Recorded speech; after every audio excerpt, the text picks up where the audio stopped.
جو لوگ روزہ افطار کرواتے ہیں، روزہ افطار کرنے والے کو ان کے لیے کن الفاظ میں دعا کرنی چاہیے؟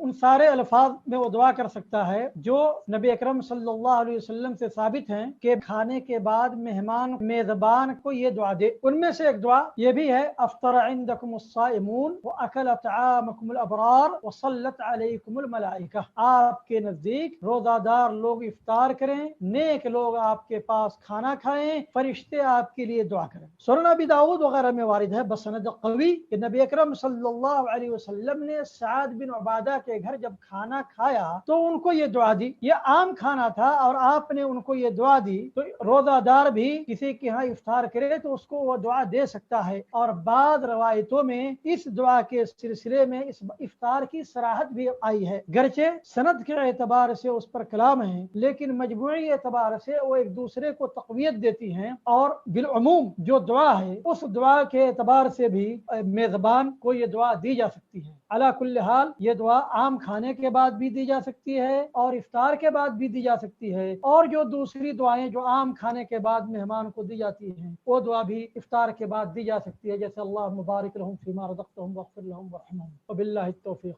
جزاک اللہ خیر۔